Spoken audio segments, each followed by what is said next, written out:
I'd like to thank you all the participants, and on behalf of our institution, to welcome everyone. And today's discussion is BRCA 1-2, New Perspectives of Surgical Approach. And all the participants that will be here today.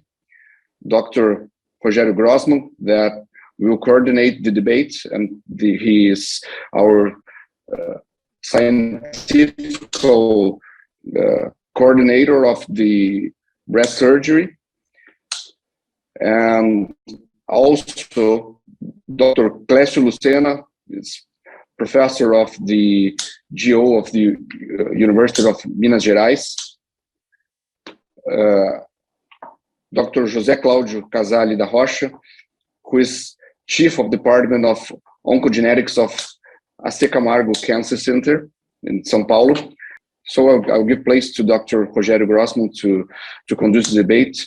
Thank you for all your kindly acceptance of our invitation. Bom dia a todos, é um prazer enorme. A gente comentou, doutor Rodrigo, que está coordenando essa atividade, de a gente pincelar em inglês e português, uma vez que a gente deve, esse intercâmbio é extremamente importante. Então, a gente vai introduzir a aula em inglês e os debates vão ser pincelados em português e em inglês, para dar acessibilidade a todo mundo, mas ao grupo também de Israel de participar e de forma de uma língua mais ou menos semelhante, né, homogênea, para a gente poder discutir de uma forma de um nível mais alto. De novo, agradeço meu nome, parabenizo o pessoal do Blanc, da coordenação, do Dr. Rodrigo e ao grupo, esse entusiasmo em desenvolver esse tipo de atividade em coordenação com outras instituições. Acho que a gente pode começar com a aula, né? So, good morning, everybody. We are discussing the new approach, surgery approach of BCR 1 and 2. Next one, please. When you talk about BCR or BRCA1, 2, we normally from literature, you say that's a rare mutation. As a matter of fact, it is a rare mutation, one in over 400 currently seen in the population, which means 0.2%. But when you talk some special countries like Brazil, like Israel, Iceland, and other countries which are very close society, you can see breast cancer represented by BRCA1 and BRCA2 and 11%. And we don't need to forget it, that do have another implications in BRCA1, BRCA2, not prostate, colon, but also ovarian, which in Israel is at 40%.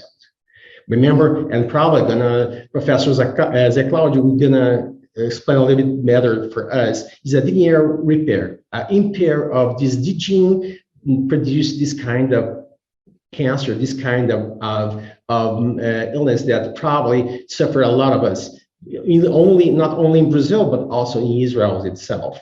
BRCA1 is related to triple negative, which is cited as a possibility to dissecate a little bit more the possibility of genes problems, especially triple negative.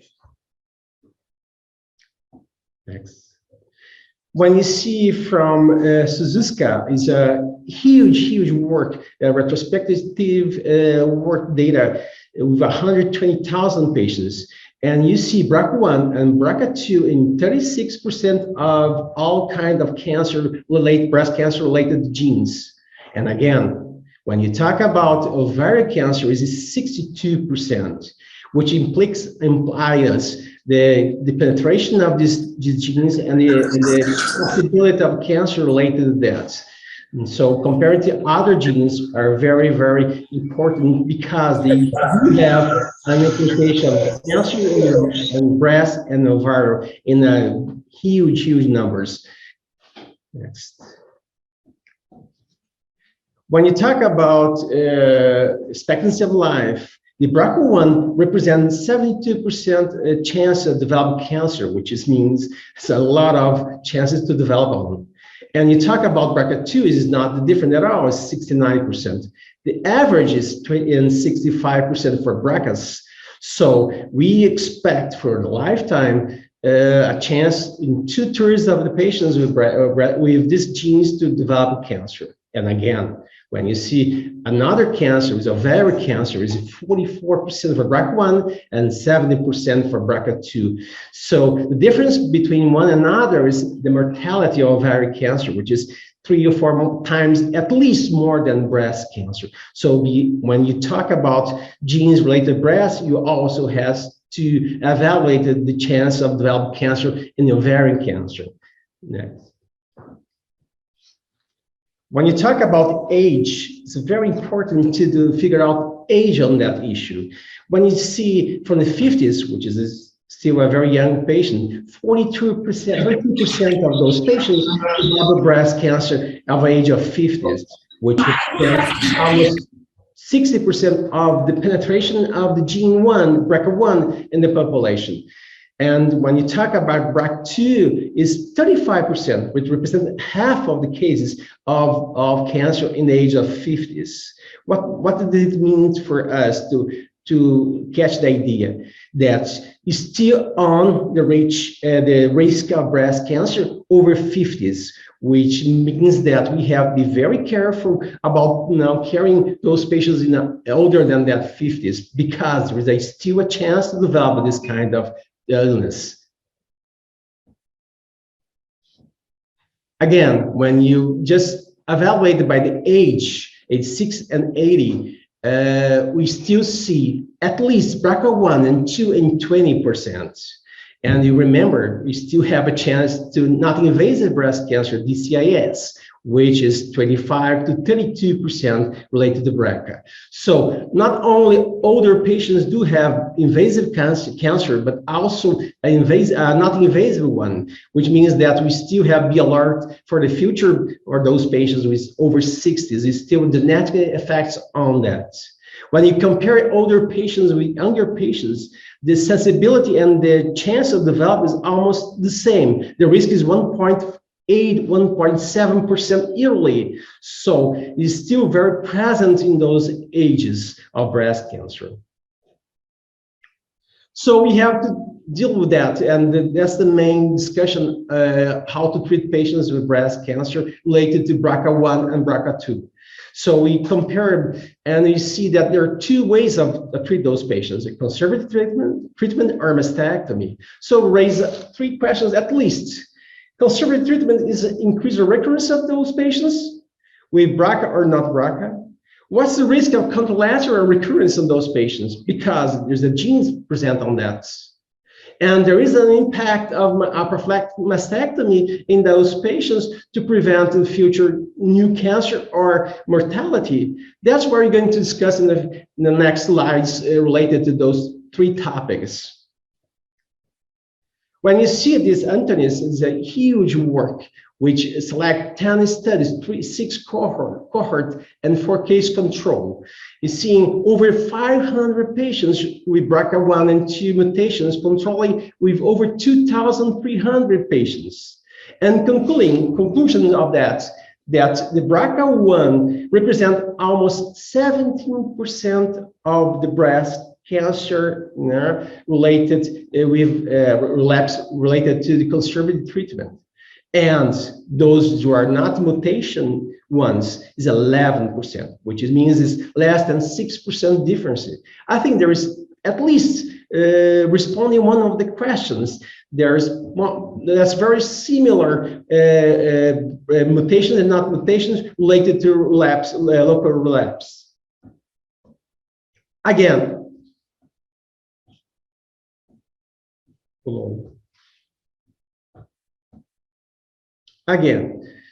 is there any way to change that mutation relapse by doing a conservative surgery? There's the answer to that.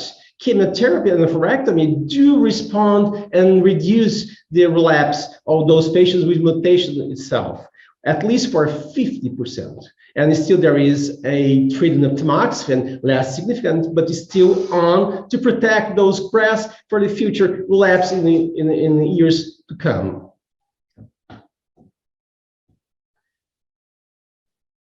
When you talk about age, is very important to see. When you talk different treatments, radical and breast conservative, when you see what is come out, the chance of relapse are almost equal for the 10 years to follow those patients. When you do drastic treatment of BR genes mutation, or and comparing to very conservative ones, are almost the same in 10 years. And the difference come out from the 10 or 15 years or more, showing that probably is not related to how to treat those patients, but the chance to have a new one cancer, which means it's very secure to do a conservative treatment in those patients, especially when you try to compare one another in a way to treat more radical or less radical in those situations. What about survival? Is there any difference to treat breast cancer and recurrence by radical surgery or conservative surgery? On your left side, you see the chance of relapse for conservative surgery are quite bigger than the radical one, which is acceptable because we do a conservative surgery, which means that in 15 years, chance of relapse is 23%. When you compare it to mastectomy, it's very low. It's still 5 to 7% and steadily for the 15 years to come. But in one point that's very important, even though you decide your mastectomy or conservative treatment, the overall survival are the same or still the same, even though for after 15 years. And again, when you compare mutations, is there any way or different way to treat them when you face contralateral breast cancer? It's very important figures and data saying that BRCA1 is more frequently in contralateral breast cancer compared to BRCA2. So when you way to select patients for not only treat locally, but contralateral by the genes, by the different differences of the genes and way to approach them.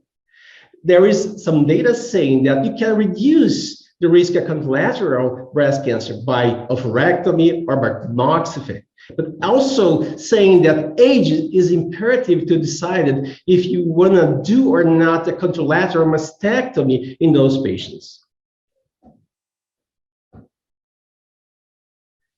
What about comparing mutations and not mutations in contralateral breast cancer? We're seeing from the last slides that there is a difference between one and another, but those who have a mutation and those who don't have mutation, comparing that, we see that those who have mutation has 3 times more chances to have a contralateral breast cancer compared to not mutation ones.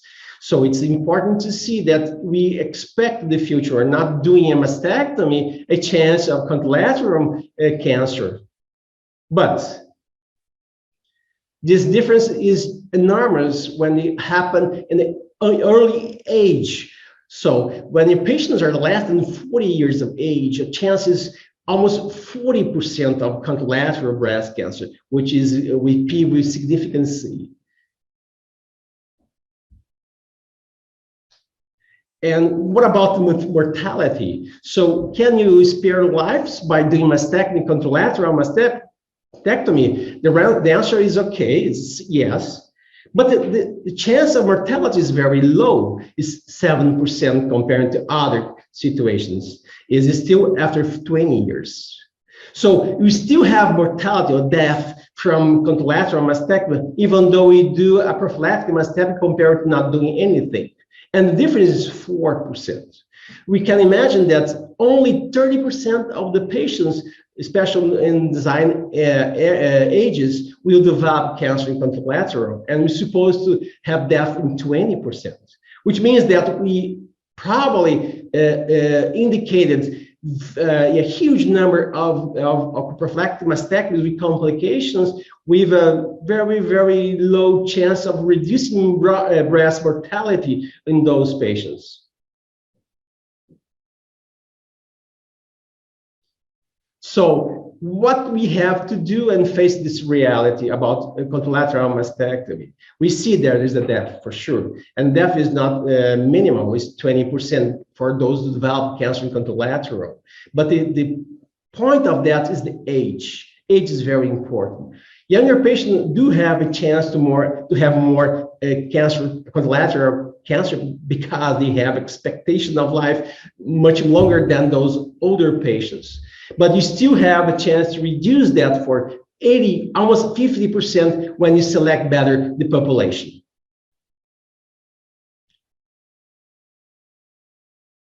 For conclusion, and very briefly conclusion, we are pretty sure that conservative treatment for those who are or mutation BRCA1, BRCA2 is very sensitive in better treatment for not BRCA mutation itself, which means that we can safely use a conservative treatment for patients with BRCA compared to not BRCA, but we expect to have a relapse bigger than no mutation ones.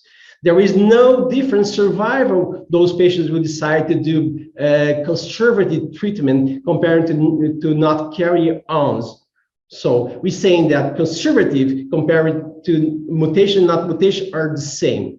When you talk about mastectomy, we pretty sure comparing to conservative treatment, we have decreased number of relapse, but there is no impact so far in overall survival and a free life free of relapse. Bilateral mastectomy is still an option, especially in those patients with younger age, less than 40 years of age, and those patients which is still in stage 1 or 2. That's the big benefits of that. BRCA1 is still more aggressive and related to BRCA2 and the contralateral breast cancer. So we can pick up some ideas of young patients with stage 1 and 2, so initial cancer, and BRCA1 maybe have some benefits to do a contralateral mastectomy, and they still have a chance to diminish the local relapse in the conservative treatment in 50% for patients who do chemotherapy and oophorectomy. When you talk about contralateral, you still have a chance to diminish at least 50% by doing tamoxifen and oophorectomy for those patients. So we can illustrate the forms and approach differently by what you talk about that. And that's why we're going to discuss on the cases in the sequence of that presentation. So we have 2 cases to discuss, more or less what we introduced on the briefly speech in the beginning of that. How to manage BRCA1 and BRCA2, especially in those cases we illustrated here. So the first case is 43 years old, BRCA1, diagnostic in 2021. The mutation was figured out by exam, and she was operated in 11 years ago with conservative surgery. In that time, she was a T1EN0M0 luminal B. She performs a treatment of chemotherapy, ACAT, with tamoxifen for 7 years. No metastasis disease at all, and was evaluated since that for the last 11 years. From the history, left breast cancer, no morbidity at all. There is no hypertension or any other problems, no medication. She was narco at 13 years of age. No current information from the family about ovarian cancer or breast cancer. She's married, no smoker, no drug, no alcohol, no Ashkenazi Jewish history, which is very common in those countries that has a large number of Ashkenazi Jewish, to ask about that, because as you mentioned before, there is a huge number of cases of breast cancer in those select patients and countries as well. When you talk about management of that, there is mammogram ultrasound negative, BRAS2 in 2020. PET-CT was not available, and the stage was negative. Patient was followed for 10 years, no genetic test until 2020. Was BRCA1 positive in August 21, and we decided to do a laparoscopy for the next adenomastectomy or of ovarian and tromp procedure. Quadrilateral mastectomy was done in September 2021 with standard reconstruction. She remained full activity besides warning and moderate and care about that. We insufflated around 100 cc without any problem at all. But we found out after 60 days, there is something changing in the skin. There is suffering skin, and 30 days later, we saw extrusion of the expander. That's the patient, and what he's seeing from the beginning, 60 days after the surgery was okay. We started expanding that, and we see after that a suffering of the skin. And 90 days after that, we still seeing a suffering skin, and now extrusion of the expander. So for summary, is what 43 years old with a BRCA1 found out in 2021, and historical was a conservative treatment with age of 32, surgery of the left. The stage at that time was T1 in M0 and luminal B. So we started discussion on that. The prophylactic surgery is still necessary after 11 years because she'd done this surgery 11 years ago. As we mentioned before, relapse, unilateral relapse is still on, the chance of that not only in ipsilateral but contralateral. There's a indication of bilateral mastectomy or unilateral mastectomy if you decide to do so. What about the expander extraction? Is a space of that to try to preserve, do a conservative treatment for those for this patient related to extraction of the expander? Those questions are one of many you can do related to this patient. And the second discussion was a contralateral mastectomy or prophylactic mastectomy in patient with 60 years old, BRCA2 positive.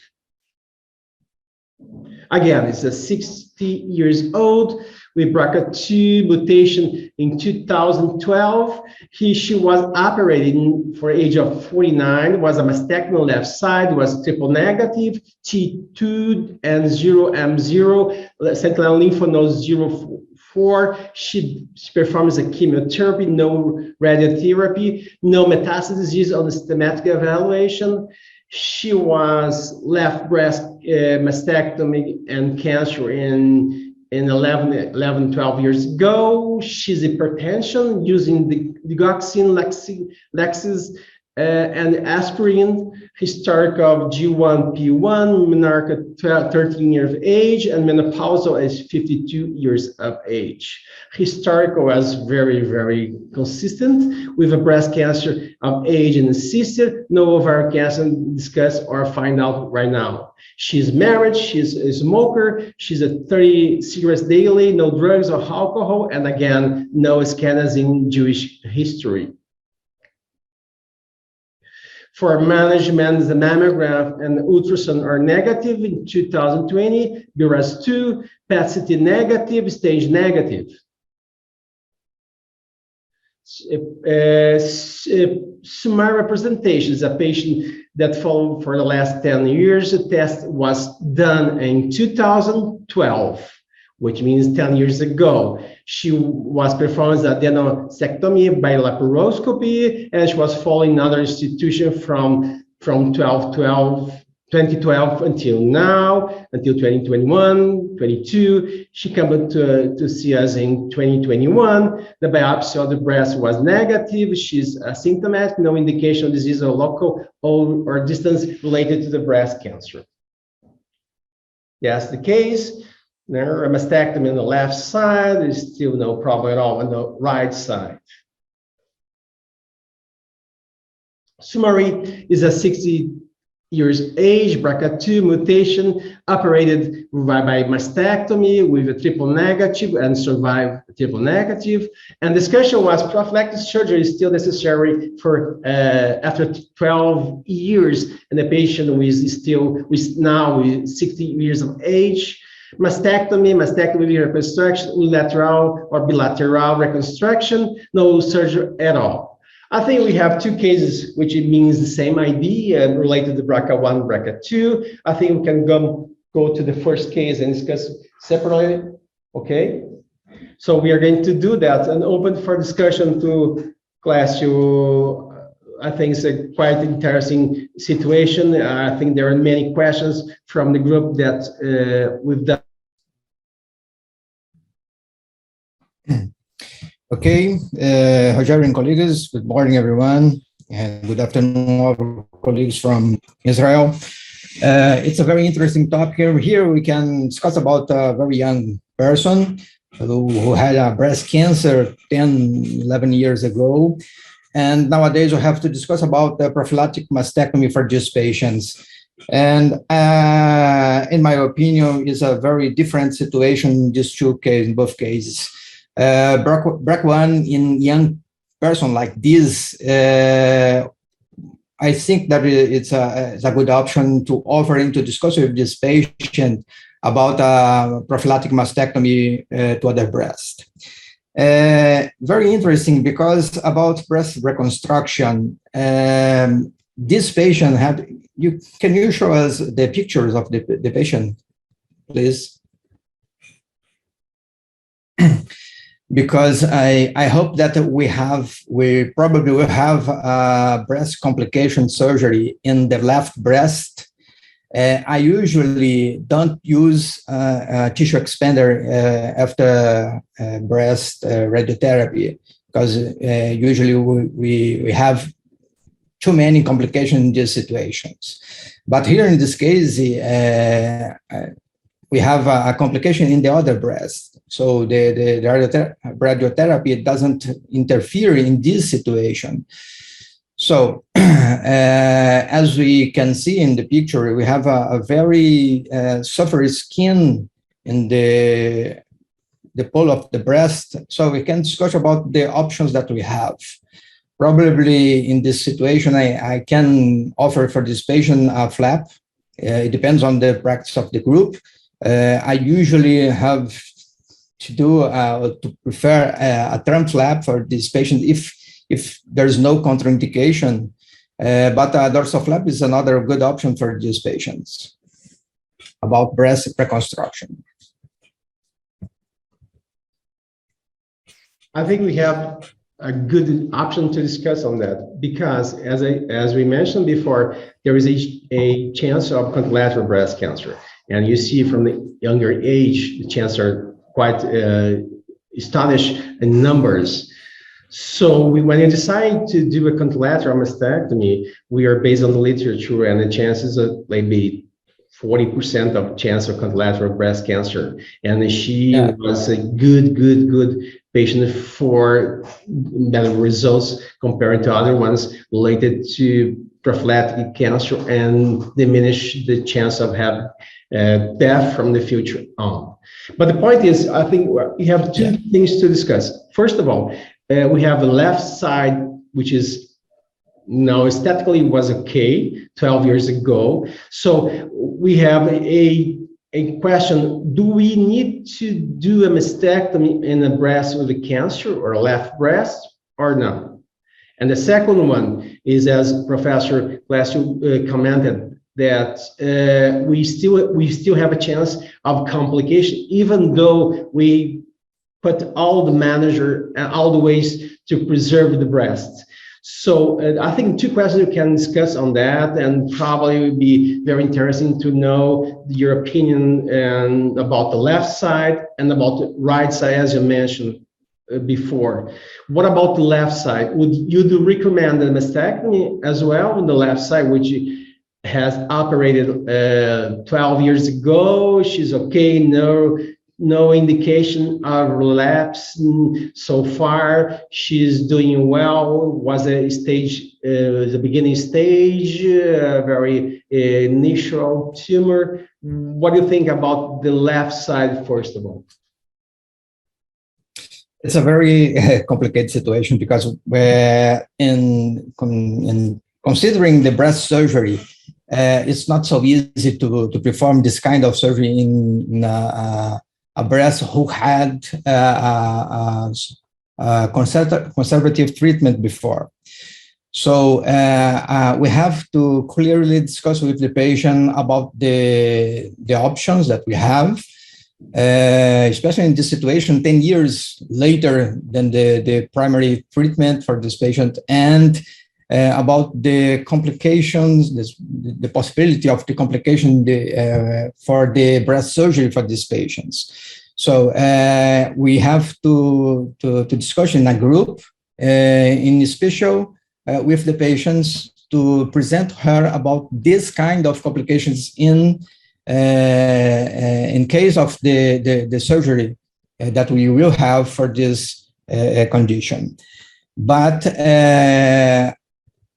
I'm trying nowadays. I'm very tendent to do not indicate breast surgery in this case, especially in this situation. 10 years ago, later, after from the primary treatment for these patients. That's a good point. I think it's a good way to share with others idea that we have a left side with good cosmetic results, and we option to do mastectomy, contralateral mastectomy, and we think that the complications will be none.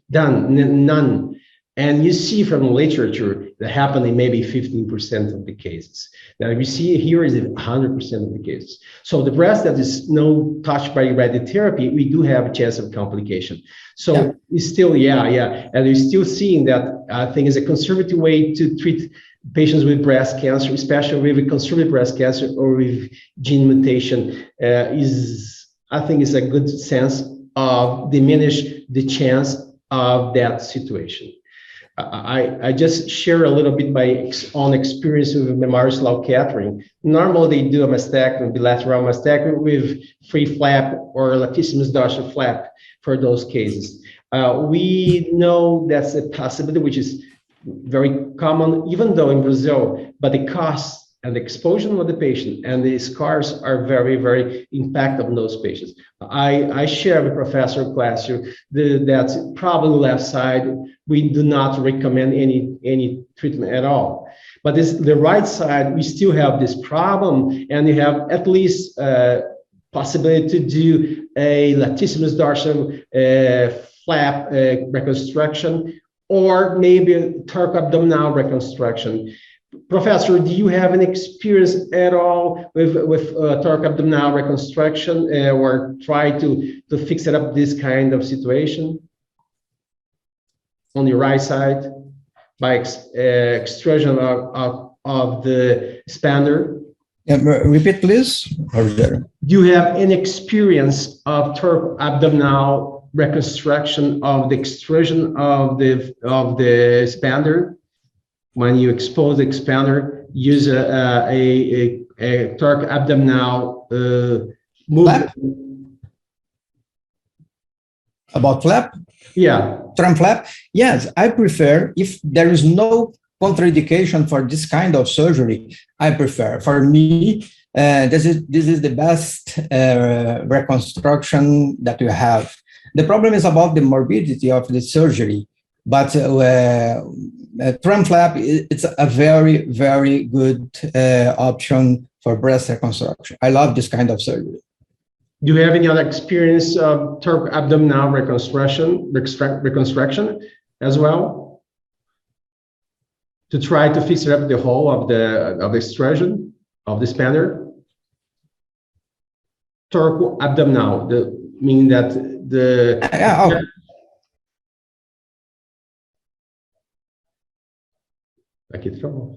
Okay. Small extrusion is one of possibility. Small thoracic epigastric flap is a good option to protect and Yes. to cover this kind of Yes. of breast. Do you have any experience at all? Yes, I had two cases that I did this kind of surgery, but the problem is the immediate approach of this kind.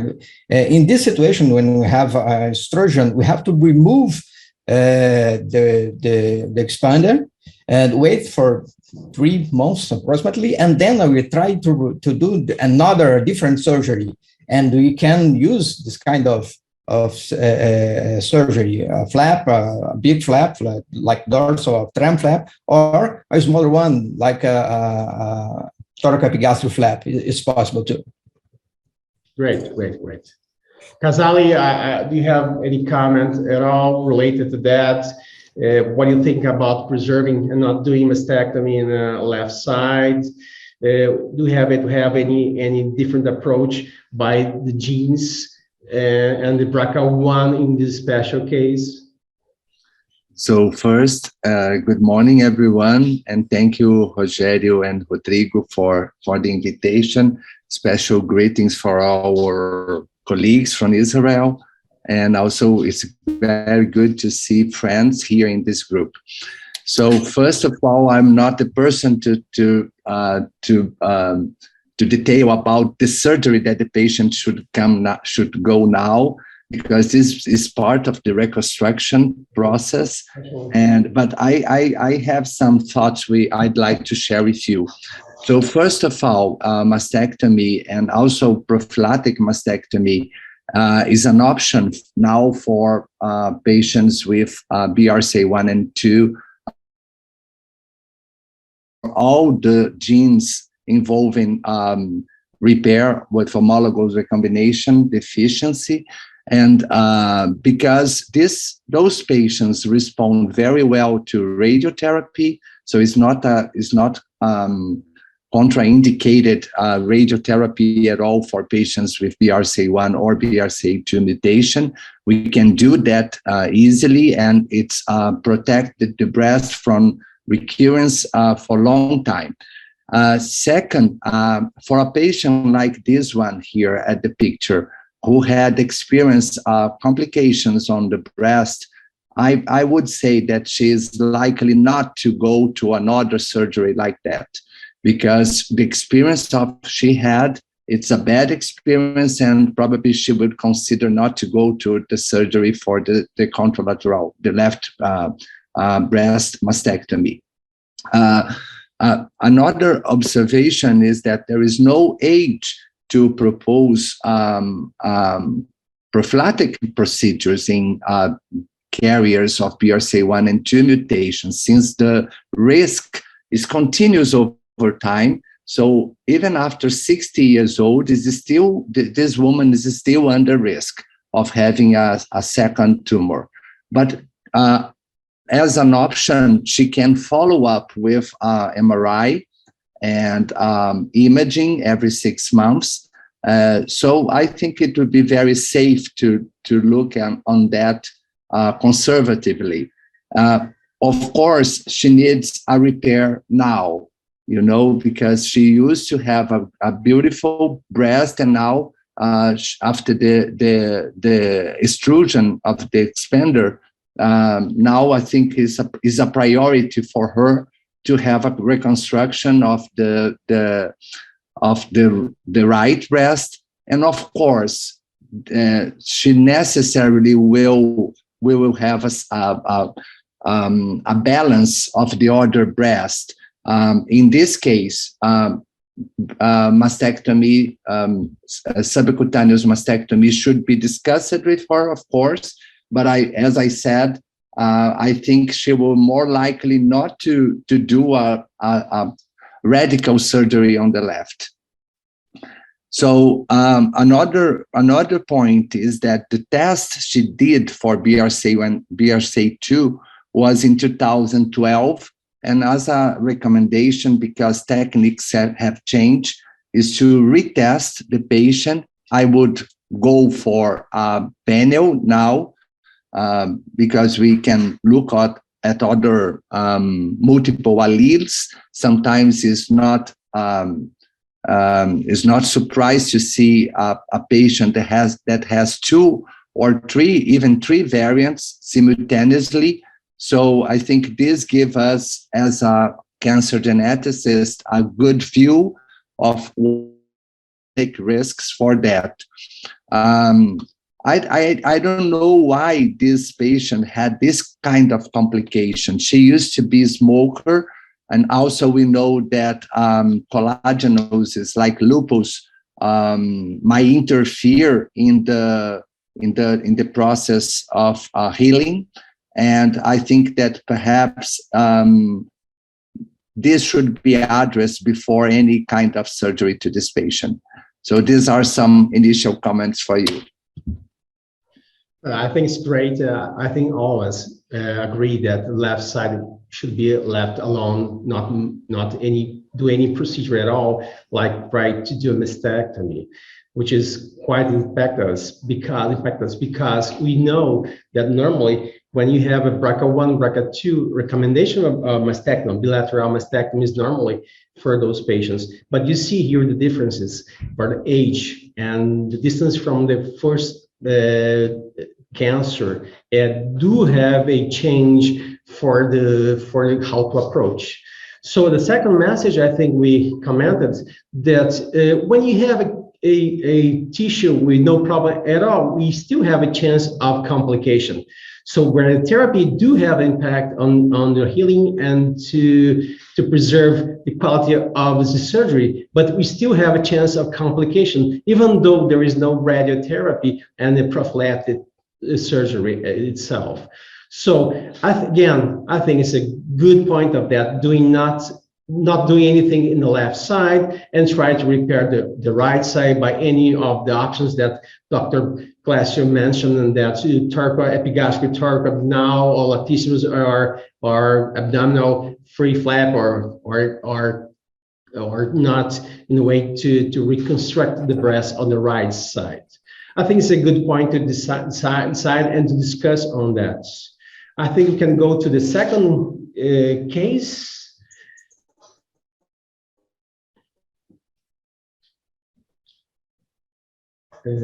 Summary. Sure. Yeah, so it's still a patient which is almost the same. There is a BRCA2, which is not BRCA1, but it's still a mutation. She was performed a surgery, a mastectomy in 49 years of age, which means like 12 years ago. So the question is, do we have space, a possibility to do a contralateral mastectomy in those patients? If you do so, what kind of procedure we should do for this patient? Because she still have a protection for oophorectomy and mastectomy in the beginning of that. So other thing that you can point it up is a triple negative. She performs well in triple negative. She survived for 3-5 years away of following the cancer. So she is probably triple negative with not aggressive one. So again, on the table discussion, do we have to have a mastectomy for this patient with 60 years of age or not? And if you do so, what kind of procedure you recommended? Glacio, I would like you to point out some view. Well, there is a very interesting discussion, and in this case, it's a completely different situation, because we have an old BRCA2 mutation, and it's a little different between BRCA1 and BRCA2, and this is not a simple woman patient. She's a smoker. She got some disease. It's not so easy a patient to do this kind of big surgery. So in this situation, I primarily do not indicate a prophylactic contralateral prophylactic mastectomy. We have to discuss with this patient about the other side. about the reconstruction. And we can try some options to offer for these patients, but specifically for the breast, the right breast, at this moment, I primarily do not indicate a prophylactic mastectomy considering this situation, the age, it's an older woman, 12 years later than the first treatment, and she's a BRCA2 mutation. I agree with you, Clécio. And also I would say that this patient is overweight and would benefit better of healthy habits besides a surgery to reduce the risk, right? Perfect. So that's a big point we discussed, and I pick it up two situations with almost the same realities, BRCA mutation. One is a younger one. We expectancy of life or survival for at least 40 years when she had this first cancer, and this patient is expectation of 20 years, no more than that, maybe the limit of that. So when you have these two situations differently, and you have the same situation, so saying that the mutations is a condition to decided to do, we share almost the same reality. So do have a chance of diminish this chance of contralateral breast cancer, especially in those young patients, as we did it there, and especially in those cases that initial stage with luminal B hormone receptor positive. And you do have an impact on the survival of those patients for that case at all. But you always have to remember that the complications are present, even though those are version of treatment, especially radiotherapy, when you decide to do a prophylactic mastectomy. And again, I'm very happy to share the same suggestion of approach to those patients. Why you have to have a mastectomy with not a good condition for the older patient, especially this patient with 6 years old, smoker, alcohol, and have a historical triple negative survival, which means that she's now almost the same as a luminals and related survival. And exposing this mastectomy, prophylactic mastectomy, maybe impose a situation of complication as we see in the first case. And about the reconstruction as well is quite complex, because we have to have a flap, a free flap or abdominal flap or dorsal flap, which we know that's not exempt of complications itself as well. I think it's a good discussion on that topic, and I think we reach more or less some harmony of how to approach differently patients with BRCA1 and BRCA2 or BRCAs itself. So I think I agree completely with that. We still have some questions about how to manage in way of screening those patients. Do you want to say something about screening and follow these patients in the future on? You have an idea of that? We have to change it by using only mammogram or ultrasound, or put on a MR on those patients, even though older or younger. You have any difference of how to follow these patients? Clécio? The first one I prefer, if I do not perform a mastectomy, prophylactic mastectomy, for that patient, younger, I prefer to control with all the options that we have on imaging, MRI, mammogram, and ultrasound. And in this patient, too, I will still maintain this kind of screening. But I can spare the MRI for this patient, the older patient. Probably she will have a good breast tissue. It's not a dense breast, probably, and so it's easier to control with a mammogram and ultrasound intercalling with the MRI. Professor Zekla, Yeah. you want to comment something about it? Yeah, this is exactly the management we recommend for patients at high risk, like BRCA1 and 2. That is to combine ultrasound with mammography and yearly, and we do magnetic MRI in the interval after 6 months. So we switch from one exam to the other every 6 months. So this is a very good way to Screen. manage. You have to manage those patients, to screen this patient by time. What we don't know is how to manage patients after they have been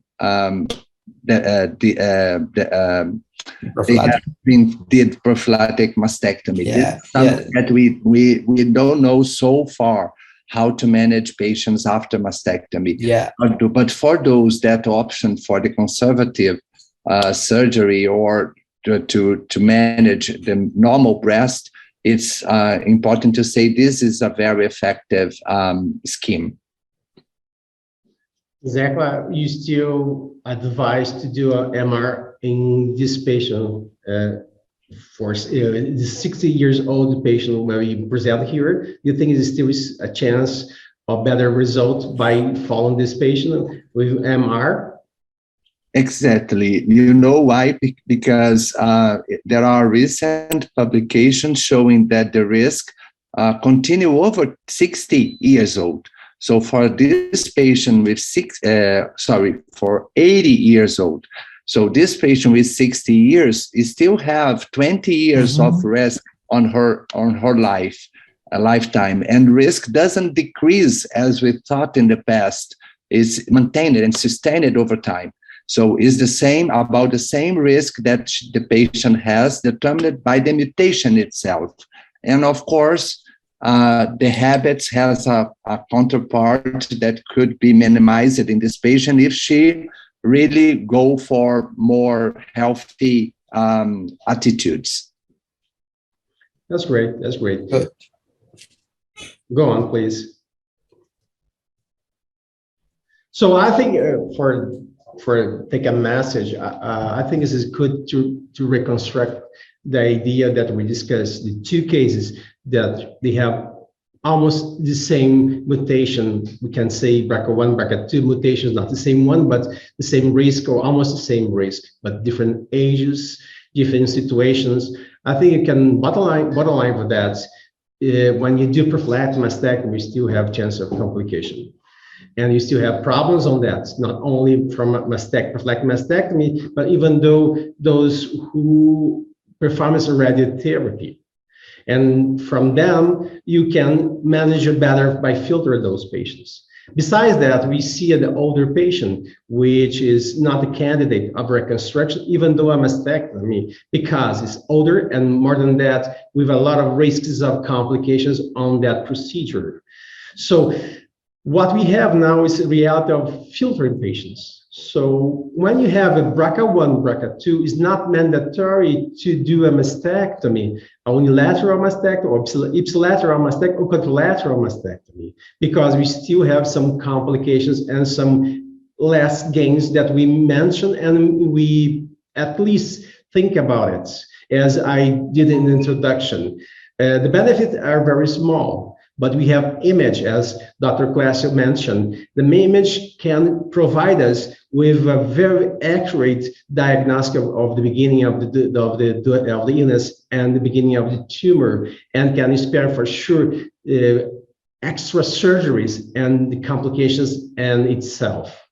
I'd like to ask we have some questions on that, and the time is off almost. I'd like to find comments of Klasser. Do you want to comment something about that?